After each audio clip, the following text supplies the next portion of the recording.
केंद्र शासनाचा टीबी मुक्त भारत हे अभियान हिंगोली जिल्ह्यामध्ये राबविण्यात येत आहे.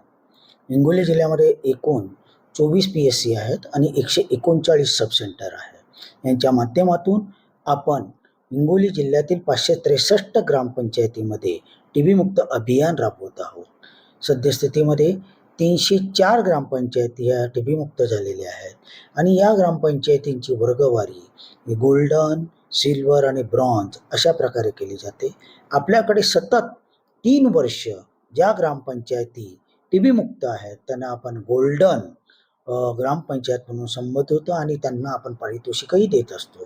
त्याचप्रमाणे आपल्या जिल्ह्यामध्ये 138 सिल्वर ग्रामपंचायती आहेत आणि नंतर ब्रॉन्झ असलेल्या 136 ग्रामपंचायती आहेत. तर या एकूण 304 ग्रामपंचायतीमध्ये टीबी मुक्त अभियान चालू आहे. या ग्रामपंचायती टीबी मुक्त म्हणून घोषित पण झालेल्या आहेत. उर्वरित ज्या ग्रामपंचायती आहेत त्या टीबी मुक्त होण्याच्या दृष्टिकोनातून जिल्हा परिषद प्रशासनाकडून प्रयत्न करण्यात येत आहे.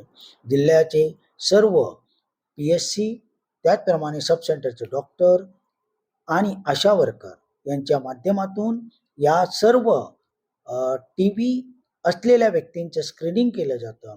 त्यांची थुंकी गोळा केली जाते. ती थुंकी गोळा करण्याकरता आशा वर्कर यांना प्रति थुंकी 25 रुपये सुद्धा दिले जातात आणि मग असे आढळलेल्या पेशंट यांना त्या ठिकाणी आरोग्य सुविधा देऊन त्यांना टीबी मुक्त करण्याचा प्रयत्न केला जातो.